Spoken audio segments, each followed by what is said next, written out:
too many suicides going on right now for young people. It just crushes my heart to hear those things. They're not alone. They are loved.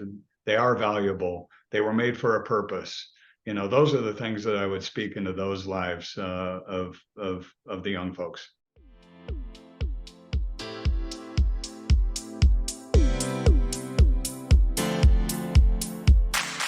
Are you looking for true personal freedom? The freedom to design a life you truly desire? Then you're absolutely in the right place. True personal freedom comes from when you take 100% responsibility and control of your money and your mind. Here, you're going to learn ideas, tips, and wisdom that's going to help you bridge the gap from where you are now to your dream life in the future. My name is Randy Wilson, and welcome to the RichMind Podcast.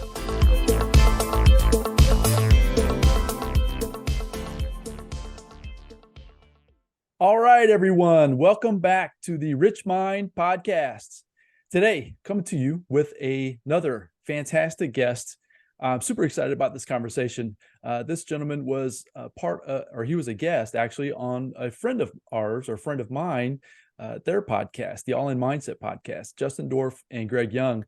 They had Mr. Jay Millar on their podcast about maybe a week or two ago that episode aired.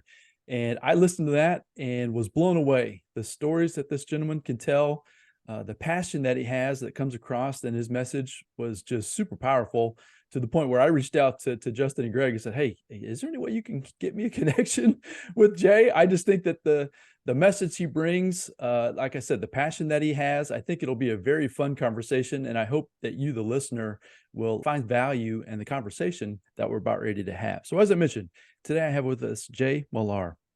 Jay is from Westminster, Colorado.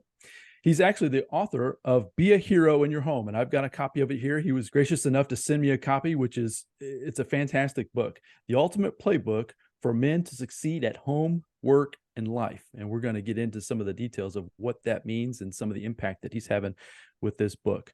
He's a proud Army veteran. He served on a nuclear warhead team. He's a first-generation college graduate with degrees in physics, and he also has his MBA. He's the founder of the My Virtual Dad and Man Enterprises, LLC. He's offering resources to men striving for success in their family life. He's also super passionate about giving back and helping others reach their goals and their dreams. And as I mentioned, the conversations that I've heard him be part of, diving into the book that he shared with me, he just comes with a lot of value, and I know he's going to bring it here with this episode today. So Jay, welcome to the show. All right. Thanks, Randy. Happy to be here. Thanks for reaching out. Good to meet you. Yeah, absolutely. So as I mentioned more than once, I know I'm super excited about this conversation, but for those that may be just getting to know you here for the first time, I read off a few of the bullet points, the kind of high level things about yourself. Can you take a few minutes just to fill everybody in, some of the gaps, who Jay is and where you are, where you've been, that kind of thing? No, you hit the highlights. I've been happily married 27 plus years. I have 3 boys, 26, 24, and 22. Just trying to shepherd them best I can along their journey in life. And they seem to be getting off to a much quicker start than I did, is all I have to say. So I'm very proud of them. I believe in them. I see big bright futures for them because they want to do what it takes to make it happen. So very proud of them, very proud of my wife. I've lived in Westminster, Colorado. I've got a day job, I call it, in high-tech sales. I work for Hewlett Packard Enterprise at the moment. And my passion project is mentoring men. Wrote the book. That's been on my heart since I was a young man, honestly. That's been on my heart. And we'll get into some of that here later. But I wrote the book. I do programs for universities and in communities for men trying to get on their way. I think bringing the book, bringing the action, bringing the lessons to life, and really getting active are the key to success for young men. So the young men part of that is why I think what resonated most with me. I'm almost 50 and I've got a son that is 26. So you having a son, 3 sons, I have a son and 2 daughters, all the same age, actually. 26 will be 26, I should say. 26 will be 24 and will be 22. So all in that same age frame. So the idea of giving back to the younger generation, And I know you're focusing a lot with the younger male, but at the same time, just that younger generation, it's super cool, right? You're keeping your day job, you're doing the things that are necessary, right, to keep things moving, but at the same time, you're stepping out into this passion with giving back to the youngsters as well. Yeah, my plan is in progress. I'm looking to jump tracks. I mean, I could do this all day, every day, mentoring men. I've been part of men's groups for 30 years, led men's groups, mentored men, helped them along their journey in piece part kind of ways, getting a job, tuning their finances. I'm not an expert. All I do is curate all this information that's really, really good information into a digestible format, and I just point them to good things. Like most authors, there's no unique ideas in my book. It's just curated and packaged in a way that's very digestible and very actionable. Well, one word that I've heard you use many, many times, and we'll maybe dive into this a little bit later, but the word modeling, finding folks that are doing things at a different level or at a higher level, or whatever your perception of where you are in that moment, but modeling and finding folks that can point you, guide you, right, in those directions to the success that you're actually looking for is right. Super cool. I hear that a lot with the if I have a superpower, it's I can sit in a room, it could just be in a room filled with other youth sports parents. It could be in a business meeting. It could be in a neighborhood event. If I have one superpower, I have a couple, but that's one. I can look around the room and say, who do I want to be like? And I would encourage, that's what I encourage my boys to do, is look around and say, who do you want to be like? Now, we all know that there's facades out there, and not every, you can't judge every book by its cover. And sometimes I've found some lemons. But if you see somebody that you really like, maybe and usually it's very visceral, right? You see how they carry themselves. You see how they handle a situation. You're like, wow, they did a pretty good job in that, right? Maybe they're leading somebody. Maybe they just helped somebody out in a way that made an impact on you. I said, just say, hey, I'd like to go grab a cup of coffee, and just say, what I saw was pretty interesting. Tell me more about that. And it's really not a deep conversation, but it's just like, tell me more about that. And that just opens up many doors, many avenues. And we'll get into it here in a moment about why I wrote the book and some of the influences. But that'd be my encouragement to a lot of folks is see who you want to be like, and see who's around you, and then just talk to them and have a conversation. It's pretty simple. It's beautiful though, because that's almost exactly how we've got to know each other, right, in this relatively short period of time. Is that I heard your message, I totally believe in it, resonated with it, and I just reached out, right? I took action. I reached out. I started making connections with folks that I knew, a way to try to get a hold of you. Lo and behold, now we're here on this call today. Yeah. And who knows where that's going to lead in the future, but that's kind of the point, as far as, having the idea, seeing the mentors or the potential mentors, but then not being afraid to step into asking them questions.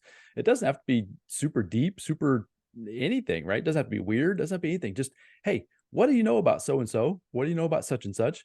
And just have the conversation, right? Look to give back and forth, just a conversation. Yeah, that's super important for sure. Yeah. That's super cool. Well, that's where, as I've mentioned, this is going to be a very fun conversation. I look forward to diving in a lot further with you. But first off, let's jump into the 3 questions. Anybody that's familiar with the RichMind podcast, I've got 3 questions I like to ask my guests. And these questions have really spurred a lot of great conversations even coming out of them. The answers that I get from them are fantastic, right? So let's start off with number 1. And that first question is, who has been the biggest influence on your life, Jay?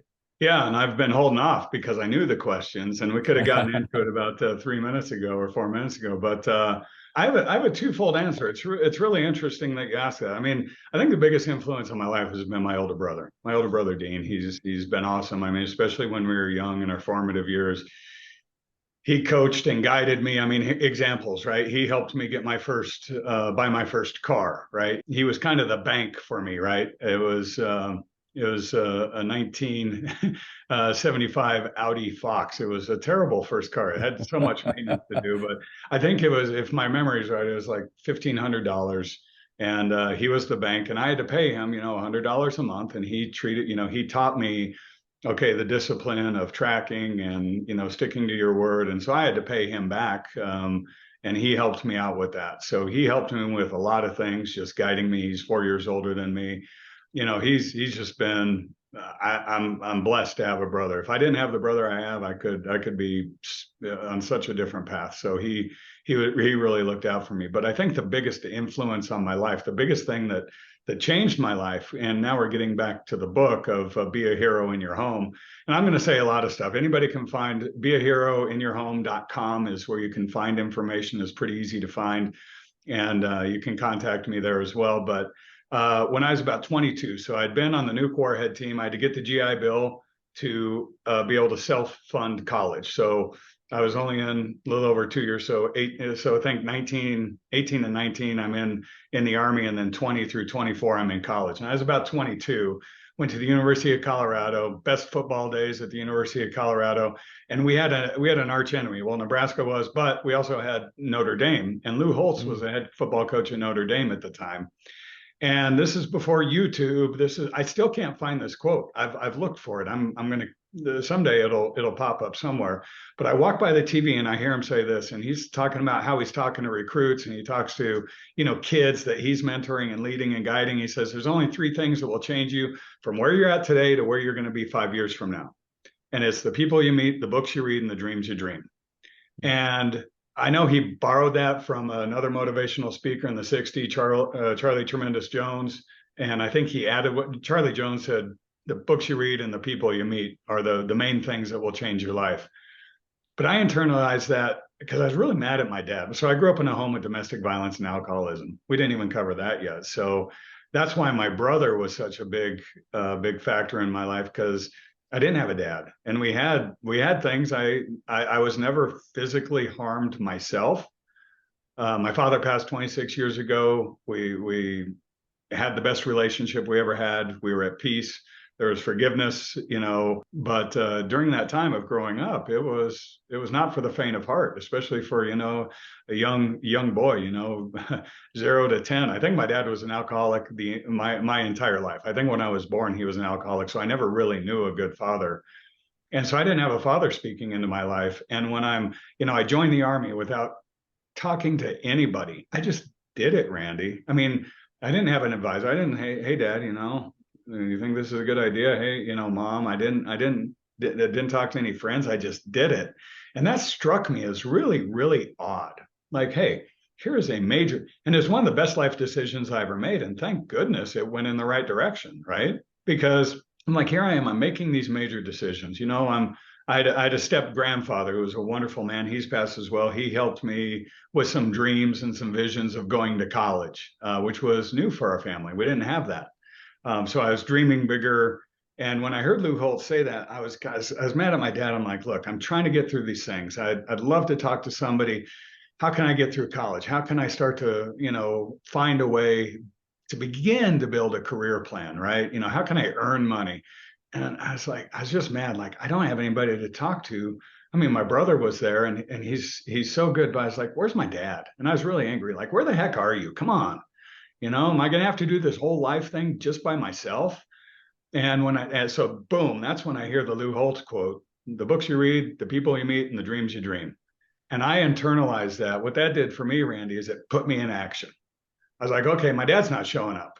And I got a great brother, but I've also got other great resources. So we talked about our cups of coffee, a superpower of seeing who do you want to be like. That drove me to that action right there to say, okay, I've got to I've got to be intentional, and I've got to take action. I've got to go find good mentors. And at the beginning, I kind of made a mistake, Randy. I thought I'd have like one mentor, like one Yoda, one person just to give me all the answers.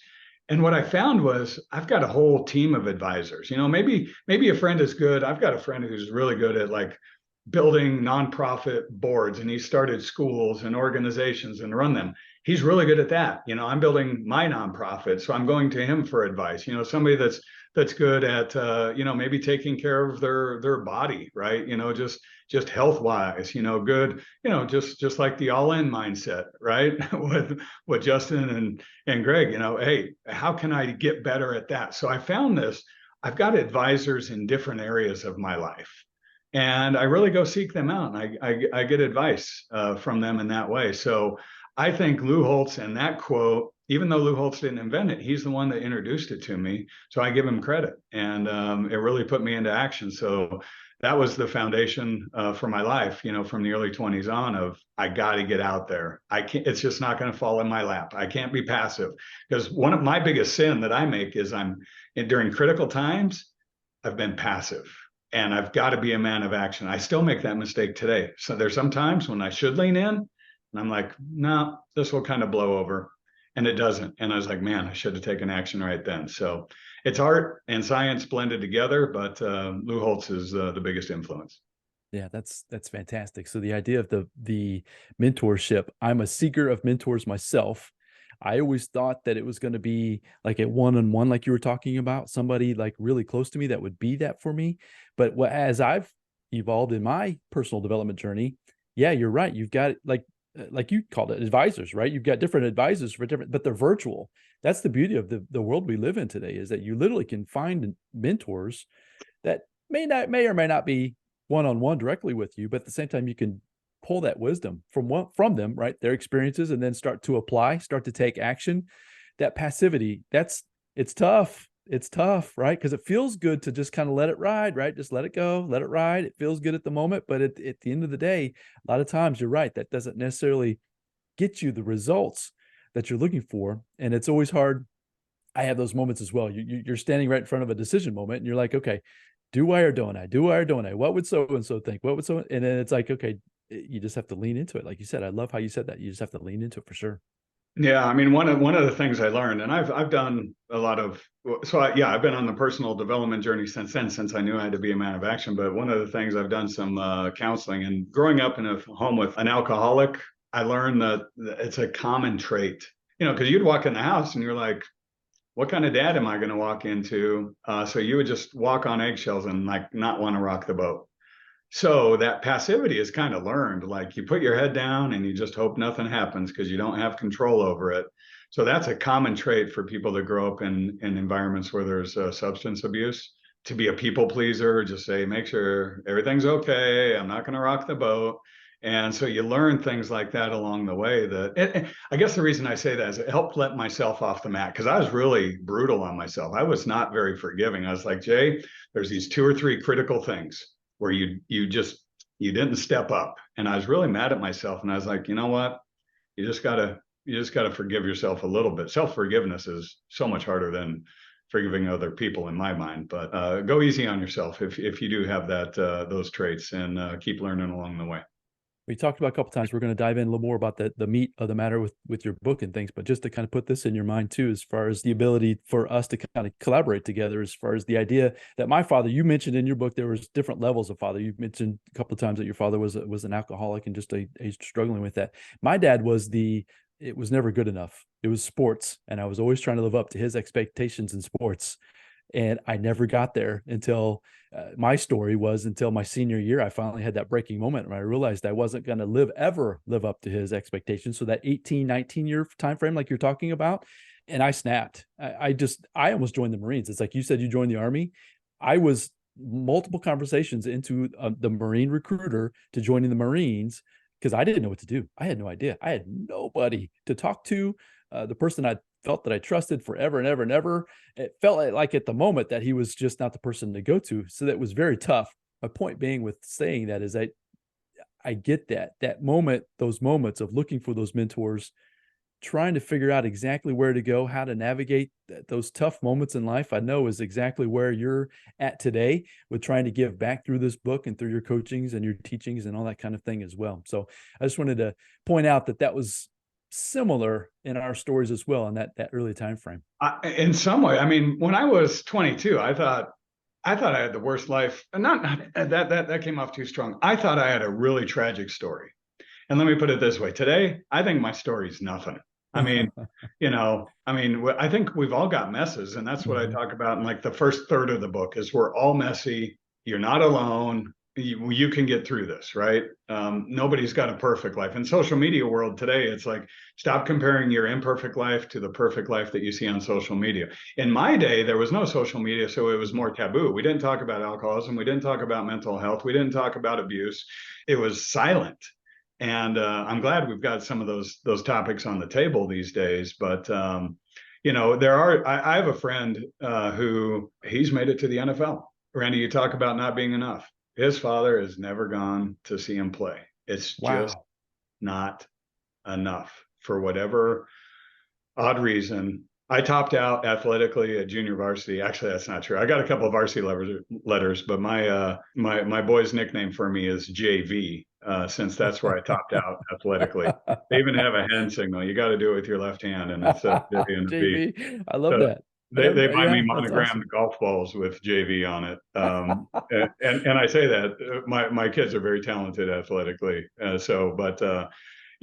You can have those different kinds of father. The father you can never meet their standards. The father that was abusive and angry. You can just have a loving father, but they're super passive, right? Hey, my job, and this is more dating back in time, but my job's just to provide, and I'm not gonna do much else beyond that, right?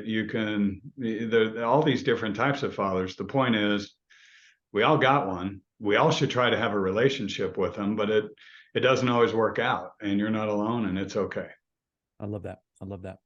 So let's move into the second question. I'm curious what's going to come out with this one or the next two for sure. So what has been the biggest challenge in your life and what have you learned from it, Jay? Well, I think we've already Yeah, touched we've on it. already I covered a think lot. I know. I'm curious if there's anything new. the biggest challenge is, you know, trying to put together back then I do use the word virtual. So I have an organization called My Virtual Dad, and the reason I did is based on that Lou Holtz quote. I didn't use those words back when I heard that quote, back in the late 80s, early 90s. I used the word tapestry for some reason. I don't use the word tapestry. I can put together a tapestry of advisors. So just overcoming that and finding a path. The metaphor I think of is I felt like I was in a rainforest, just thick with foliage and branches and leaves, and I couldn't see more than two steps ahead of me, and it just really frustrated me. I'm just chopping it down using an extraordinary amount of energy because I can't see where I'm going. I don't know what the next step is, and that's how I start off the book. Is for those who get it, I just encourage you to read the first 3 pages, and it all starts off with my terrible proposal to my wife. She said yes. And then she said, "Are you ready for this?" More of a rhetoric. "Are you ready for this?" And she wanted me to go, "Heck yeah. Let's go make a great life." And man, Randy, that just hit me at that moment. I'm like, I felt bad for her. And I wounded her inadvertently in this because I paused.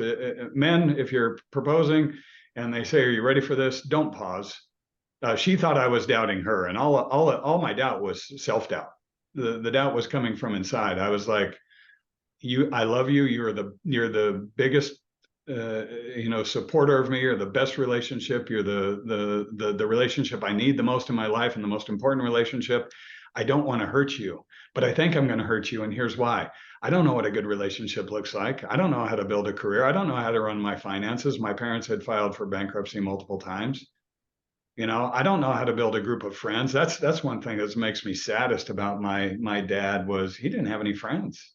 He was Mine too. isolated. He was just Mine trying to too. do this journey on his own, right? Mm-hmm. I didn't know how to do self-care. I didn't have this map, and that's why I named the book Be a Hero in Your Home, because I was trained to launch a nuclear weapon. I had a degree in physics. I was a trained software engineer. I was a terrible software engineer, and I'm in sales, so that tells you my software talent.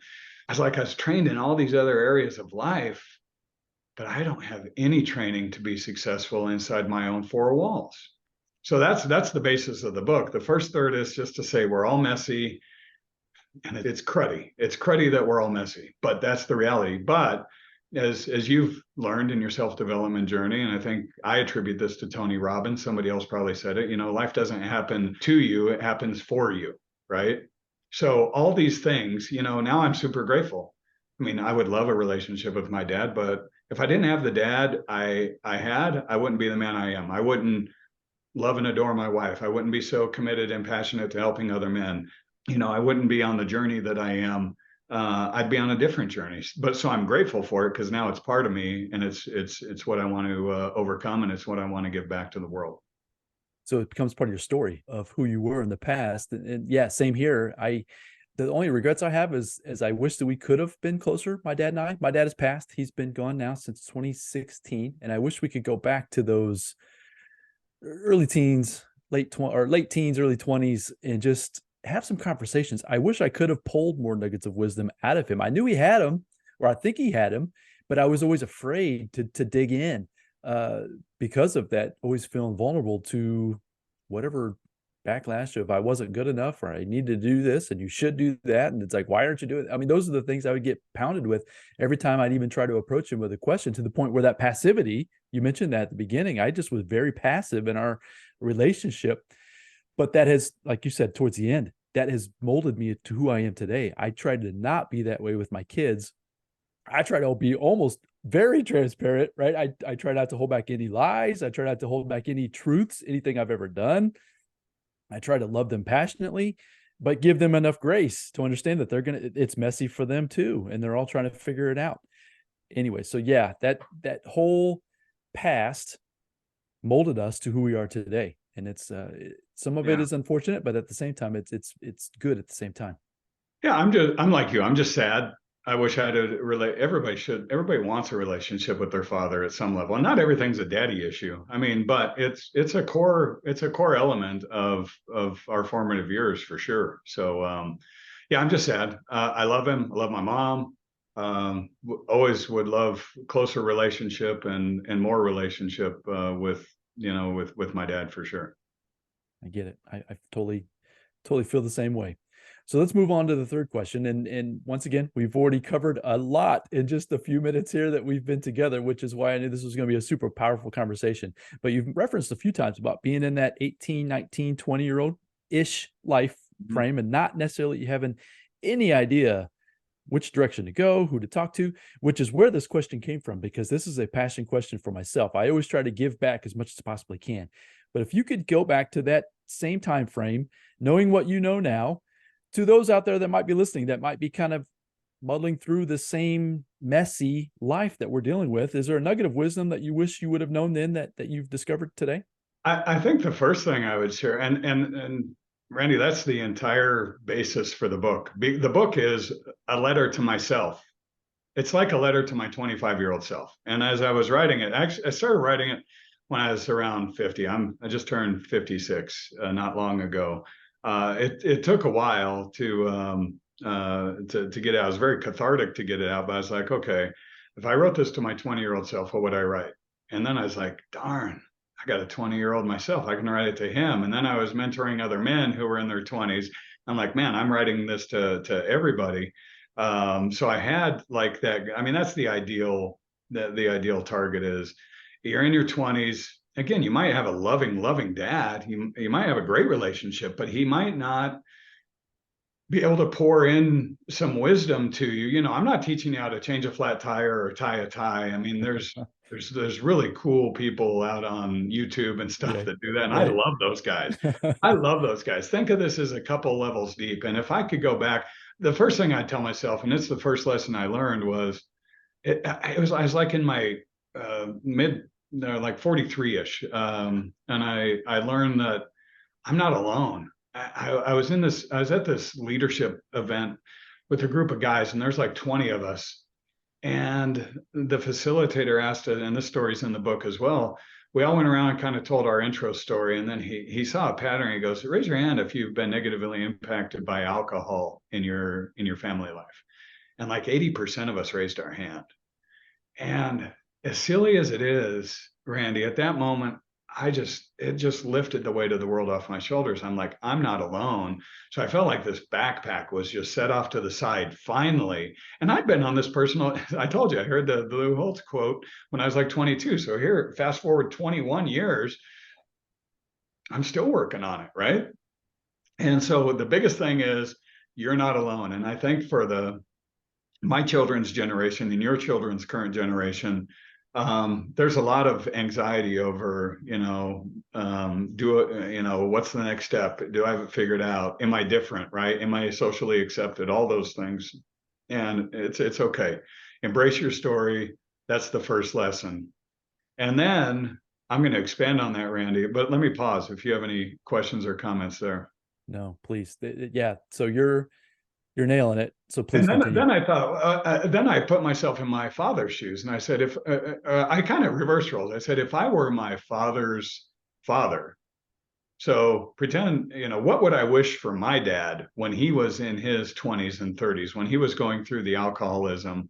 And I still don't know why. My grandparents were not, didn't seem to have an affinity toward alcohol. My grandmother, she suffered with mental ailments.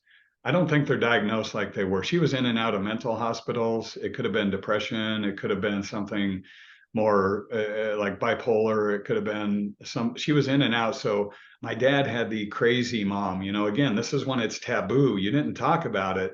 My dad just had a crazy mom. So I don't know why my father self-medicated, but I was like, if I could go back and talk to my dad, what would the things that I would give, wish for him? One, I wish he'd have been nice to my mom and been a loving husband. And I think he actually was a good dude. I think he was just a mean drunk. Whenever he got alcohol in him, his personality got mean, and that's unfortunate. And he was always drunk, so that's why he was abusive. But I'd help him build a career. I'd help him figure out how to run and manage his finance. I never had to worry about where the next meal was coming from. So I don't want to be too dramatic, Randy, but it was always stressful, especially after the divorce. Where's money coming from? What are we doing?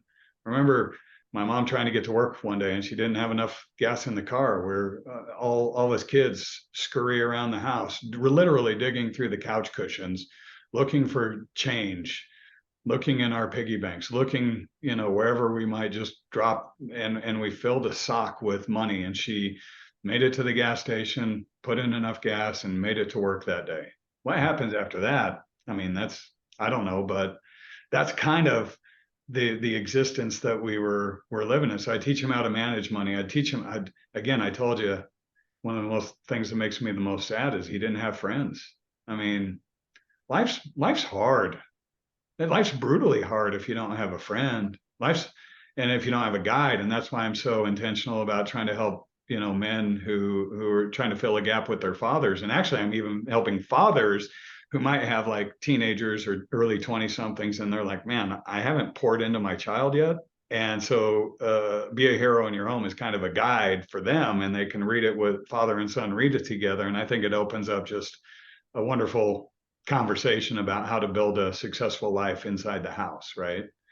So, I mean, those are the things, and those are each of the chapters. I think the last 2/3 of the book is chapters of the things I wished my dad had known, my dad had been able to execute, and it's around all those elements: friends, finance, work, career, prioritizing your family, and things like that.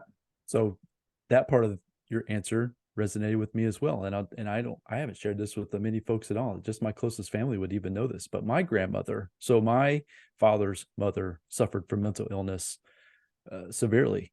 She was in and out of mental hospitals my entire life. So I know that was, I'm sure, tough for my dad as well. But I never had the ability, I never had the confidence to even dive into those kinds of questions as well. So the point being, so far, kind of encapsulating, is that it's all messy for all of us, meaning that what we feel or perceive as our problems, we're all similarly going through similar things. And if we can get a little guidance, a little nudge of encouragement, a little support, where that can lead to going in the future can be so powerful. So in your book, the back page here, it talks about that you explore 10 crucial lessons for launching and sustaining a successful life, which is basically the chapters in the book go into the different categories or the different things that you're talking about, how you're writing this to your 20-year-old self or now into your 20-year-old children.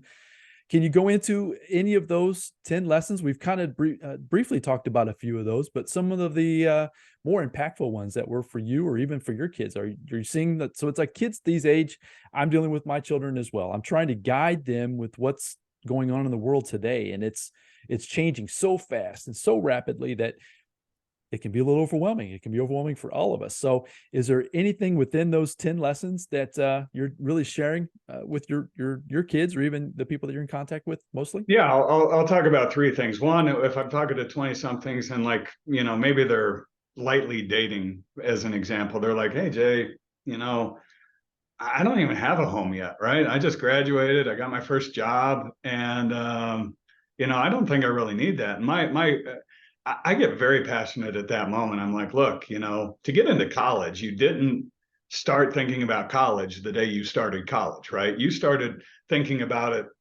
probably when you were 12. I did a course with the United States Air Force Academy with a group of cadets, and they were athletes. They were the seniors on the hockey team, which is a Division I level team. I said, you started working on this journey when you were like 12. You were working on your athletics, you were working on your academics, you were trying to find the next step. You had a plan, you executed that. And I said, okay, if you're 20, just make up a date, 24, and you're not dating yet, but okay, you will get married at some point in time. Let's start planning for it now. Let's not wait for the day that you enroll in college or the day that you propose, because that's exactly why I start off the book with my cruddy proposal story, right? So number one is plan today, right? Even if you're not really at that step, at that threshold, plan today. That's number one. Number two, with family, I call that chapter family. And I do go through dating, and I do go through, having kids. It's a big topic that you can't cover all the details on, but if you're dating, and this was feedback from the cadets at the Air Force Academy, my thing was, I said, this is countercultural. You're not going to like what I have to say. Don't live with your girlfriend before you commit, before you're ready to get married. Don't do the try and buy. And I point to statistics. They're dramatically lower in chances of relationship success if you live together. And there's a book by Dr. Meg Jay called The Defining Decade. It's about 20. She's a psychologist, and she helped a number of 20 somethings, and she says the same thing. Don't start cold. Keep working, keep progressing, keep doing personal development. But when the topic of living together, she calls it sliding but not deciding. She goes, you gotta, and this is that passivity thing that we talked about, Randy, right? Don't just be passive and say, oh, well, it's just the easiest thing to do. We'll save a few bucks on rent. She says, you've got to decide. Is this, and she calls BS on the, don't say, well, I want to see, what they're like to live with. That's baloney. You travel together, you've been together, you've been around each other's families. You can see how a person reacts. Are you going to get everything? No, but you're going to get a really good idea of what kind of person they are. So don't live with your girlfriend before you commit, is number one. And number two, after you have kids, I say prioritize your wife over your children. And they look at me and they're just like, that just doesn't make sense. Kids are the most important thing in the world. And I was like, well, think about it. Think about me and you, Randy, right? Our kids are essentially gone. We're essentially empty nesters. They come back, visit, maybe summers in college, but if you don't think that you're the most important relationship, and if you think you're deprioritized next to your children, that's a deep wound. It's just like our father wound, right? Of, hey, I'm not important enough. I thought, why did my dad want beer and not want to be with me? I didn't think I was the greatest kid in the world, but I thought I was a cool kid. I thought I was a little funny. I thought I could tell some, be a good guy to be around. If that's like with your spouse, then all of a sudden that wound opens up again, and you're like, man, I'm being deprioritized just like I was with a parent, right? And that hurts.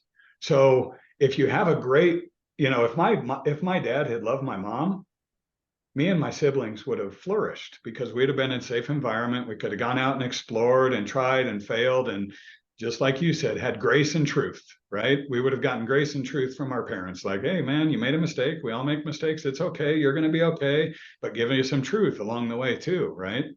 So yeah, those are the two things about family. Pre-family, don't live, and make sure you're making the right commitment, and prioritize your wife and spouse over your children.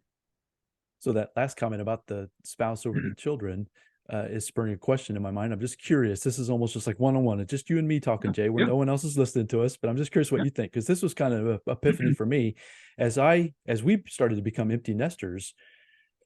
I started to realize how important it was, the effort that my wife and I gave to each other leading up until that moment. I always wondered growing up why couples that were married for, because we're 27, you said 27 years for yourself, we're 27 years as well. This coming September, here in another couple of weeks, you would see couples that would split apart as the kids started leaving the house, right? You'd be married 15, maybe even 20 years, and all of a sudden it's the drifting away. My experience is that when you get that separation from the kids and you're back home one-on-one with that intimate relationship, if you haven't built that foundation up to that point, it can easily start to divert to the point where you just start to drift away. Would you agree with that thought? That was just almost like an internal thought to myself that I've realized. I couldn't agree more. And it's a complex topic, right? You invest so much. My kids played hockey and baseball, and we're just deep into the athletic stuff. And you expend an extraordinary amount of time doing that. And one of the actions that I point out in the book, it's something that we had a gift. We had a pediatrician who actually wrote a book called Baby Wise, and it's about prioritizing your marriage over the kids. And here's the concept: when they're little kids, they called it couch time. And nowadays we've got virtual jobs where we work at home a lot. But they, if the kids are, let's say they're 3, and I'd roll up in the driveway and because I did used to go to an office, and I'd roll up and they could say, Dad's home, I'd hug them, love them, say, hey, great. But then I'd say, hey, wait, 15 minutes. You guys keep playing here, and I need to talk to Mom. I need to connect with Mom. We need to see how the day's going. We need to talk. We need to reconnect. And that's just a way to model, back to that word modeling, right? We needed to model that, hey, Mom and Dad are important. Doesn't mean you don't love your kids. Doesn't mean you don't play with them, but you just begin to model that so that they say, oh yeah, Mom and Dad need some time.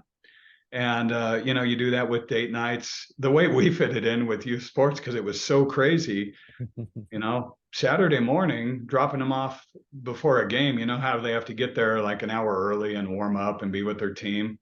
Those were our date nights, right? We'd go to Starbucks and we'd just sit and talk.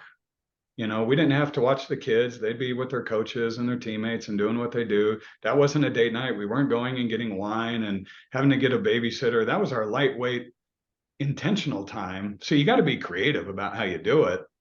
But yeah, if you don't build that foundation, I think there's a lot of hollowness and in a relationship to say, am I really a priority? Was it me or was it the kids? And I think you can do that early on in marriage, again, with couch time, and you can just model that with some intentional time along the way. It's not easy, but it's important. Yeah, 100%. It's not easy, but the intentionality of it as early as you possibly can, right? So say you're listening to this today and you're multiple years into a relationship, yet starting the intentionality of it today could lead to many more positive dividends down the road, right? For you, your family, your Right. your relationships, all of that. So I appreciate you going there. That wasn't scripted. I was just curious. You're mentioning about that relationship. I was just curious what your thought. A fellow 27-year marriage is. I knew you had some wisdom there. Well, here's why I'm so passionate about. I mean, what the divorce rate's 40 to 50%, and that seems undeniable based on every statistic you have. And I can't quote the source of this, but I do believe, and I have researched it. They say of the other 50% of relationships, about 2/3 of them are very passive, it's more of a convenience thing. And that hurts my heart too. Again, if I could wish one thing, is that my dad loved my mom and took good care of her, right? So I think even if you have a good relationship, the good news is there's hope. Just sit down and talk. The last thing that I share with my boys that I think is the most important thing for them is find a few friends that you can be truly authentic with, that you can tell everything to. And for me, I do have that with my spouse, but you also need men to have those conversations with each other as well. And that authenticity. And I do a pie chart in the book, and I think I say 90-10. It should probably be like 97% of the time. Just be your normal self.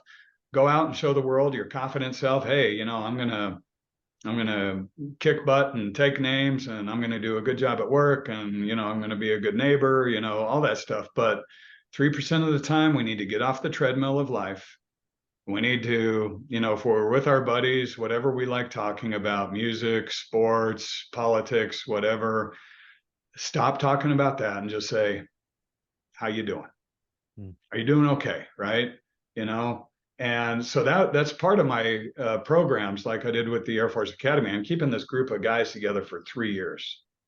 And the intention of that is we did like 8 to 10 hours of core teaching of these concepts. How can you build a career? How can you build your finances? How can you build your new locker room, is what I call it with athletes. Build your new locker room.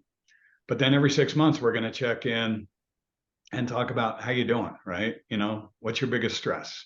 And sadly, and the reason I'm going after men is men are in danger. The suicide rates, the death rates, the poverty rates, the education is the baffling one to me. In 1970, 60% of college students were men.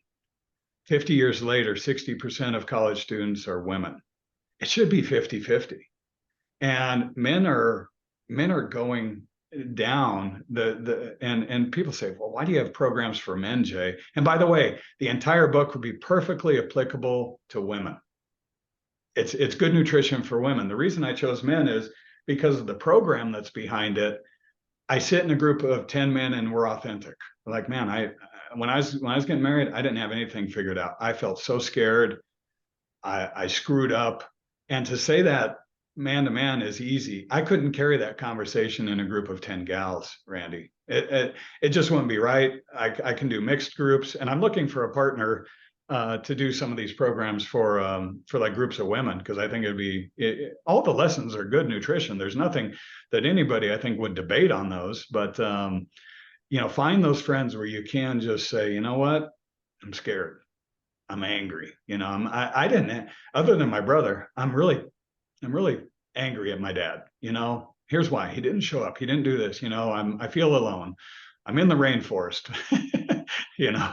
We all need people like that in our life. And I think that connection is the antidote for depression and isolation and all these things, just so that, you're not walking alone, that you're shoulder to shoulder with somebody.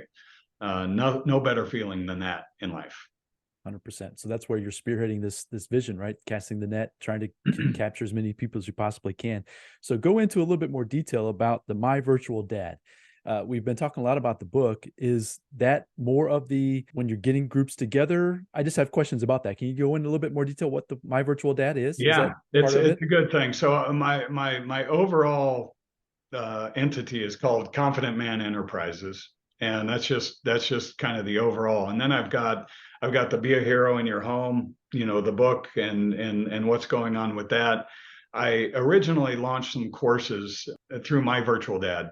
I've got some courses up there right now, Confident Man Boot Camp, things like that. I'm going through a little rebranding, to be honest with you. It might all fall under the Be a Hero in Your Home, because that's the outcome that we're looking for. We're looking for confidence. We're looking for connection, and we're looking for safety and figuring out how to be successful inside your own four walls. But under the My Virtual Dad umbrella, I do pre-marriage classes. That's a fun one. People that it's a guys only. Again, that vulnerability of getting married. My middle son's engaged right now. We love his fiance and her entire family. And there's so much focus put on the bride and that being a day and, going through that. And I'm trying to bring attention to the guy in that, again, based on my initial story of not just knowing what the heck I'm doing as a leader of my future family. I want to be able to model that. So we go over the 4 things in this pre-marriage class. And this is through My Virtual Dad. And these statistics are, if you can align around these 4 things, you're gonna wildly increase your chances of success in marriage. And that's finances. That's the most stressful thing in any home, and it was in my home, and it is in many homes. So figure out your financial plan, and can you get on the same page? Second is children. Do you want children? How do you want to have children? When do you want to have children, right? Do you want to be married a few years and then start? What are you comfortable adopting? I mean, those are deeper conversations, but you just directionally, you got to say, are we in on the family and what we want to build together? The third is family, but it's extended family. It's the crazies, right? Can we deal with in-laws? I mean, there's a lot of things like the baggage I brought into my marriage. My wife had to deal with it, right? There's codependencies. There's terrible things. There's illnesses and deaths and molestations and all this cruddy stuff. But can you align around? Can we deal with that? Can we help each other? Are we going to fracture? I've seen a lot of guys who have a really it's a codependent relationship with their mom, and they're struggling leaving that relationship and cleaving to their new wife. And boy, that's stressful. So you got to be a team. You got to agree that you're a team. That's the third thing. And the fourth thing is faith. I call it believing in something bigger than yourself, right? Are you all in on something, on a direction? I mean, mine's Christianity, but not everybody has to do that, right? I'll talk about it all day, every day of what I believe and why I believe. That's chapter 5 in the book. I'm very happy to talk about that, but I have friends who do not have faith, but they're really good people. I talk to them about my faith, but it's their decision at the end of the day. All other faiths as well, or maybe you believe in animals and you want to give back, and take care of other things that are bigger than you. But the point is, you got to believe in something bigger than yourself. So finances, your own family, your extended family, and faith, if you can align around those. So that's my pre-marriage class for guys only that I do through My Virtual Dad. That brings me a lot of joy and a lot of passion. I can 100% back you on all of those. So my dad, one of the best things my dad ever leave me, right? I was always trying to find wisdom from my dad, but one thing he did leave me was that though he actually used 3, he didn't use the 4th, but he was always saying that when you find your spouse or find whoever you're going to be with, money, the kids, and the family, meaning the extended family. He told me that from the beginning. He said, you need to make sure that you are 100% on board with those 3 things.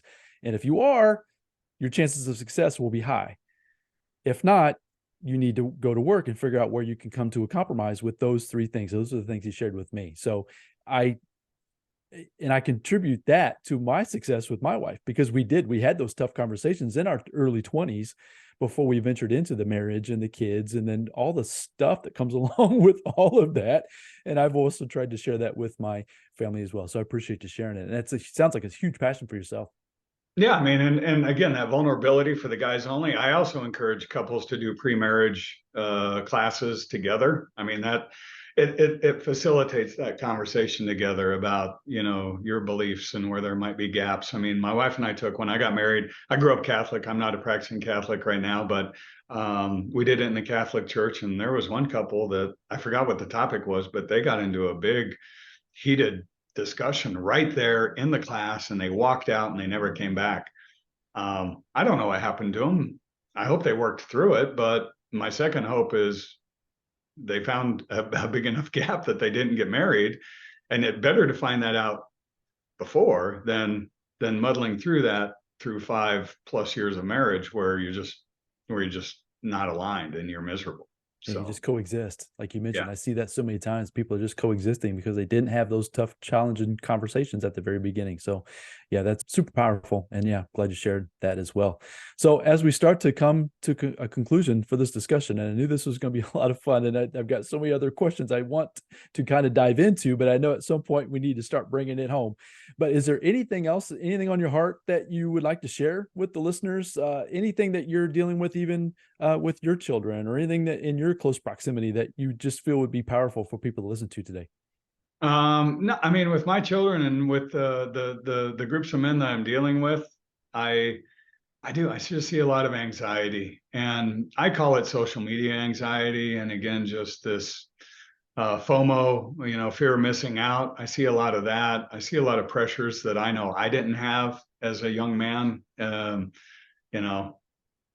My heart goes out to that. And again, that's where I think personal one-on-one connection. Brene Brown talks about it, and I point to her in my book all the time. And just that vulnerability equals courage, right? I mean, you can, and she brings that all the way up into corporate military, leadership. Like, leaders need to be vulnerable. They need to say they don't have it all figured out. They need to have that confidence.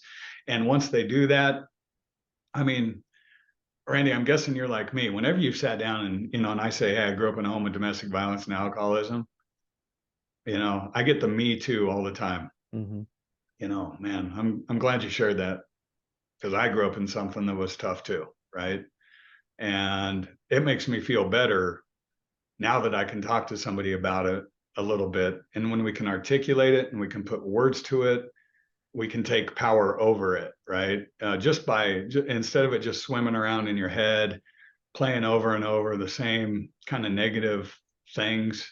So that'd be the last thing I'd say to anybody that is feeling anxiety and pressure. And I'm talking to 20 somethings in general, but it's okay. Find those people that you can talk to about it, because I think that'll give you a great deal of relief. I mean, too many suicides going on right now for young people. It just crushes my heart to hear those things.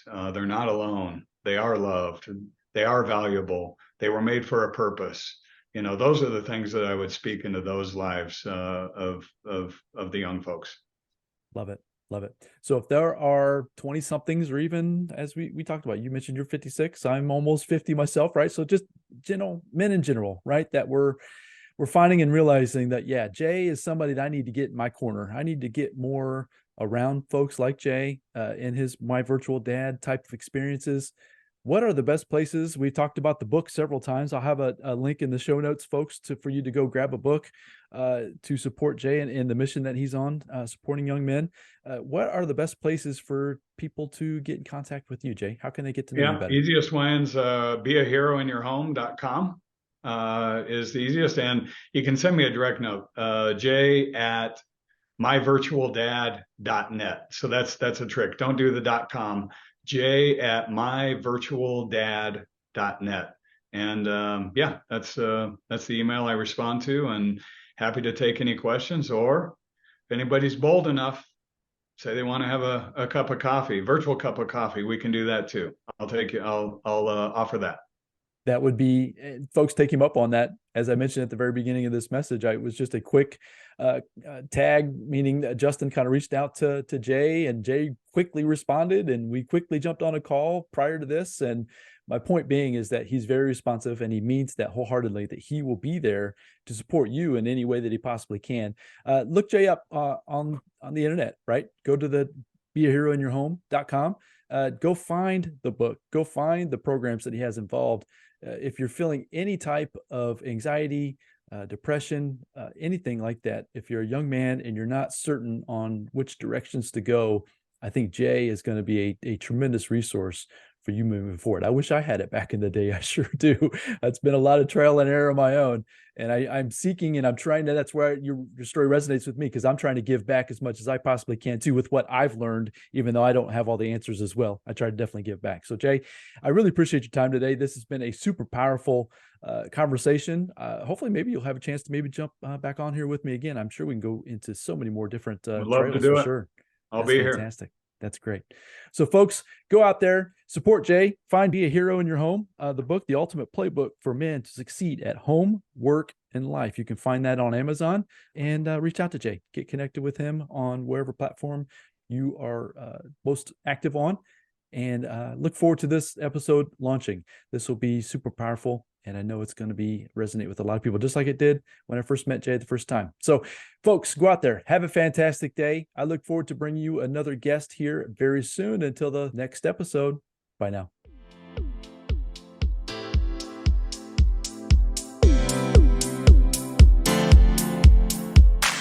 Thank you for joining me on the RichMind Podcast. I hope you found a ton of value in this episode. If so, I'd really appreciate a 5-star review. And you can also share it with your family and friends. And as my mentor Jim Roden shared with me, in order to have more, you must first become more. And in order to become more, you must work harder on yourself than you do on your job. So go out there today and work harder on yourself to become more and build the life of your dreams. Until next time, my friends.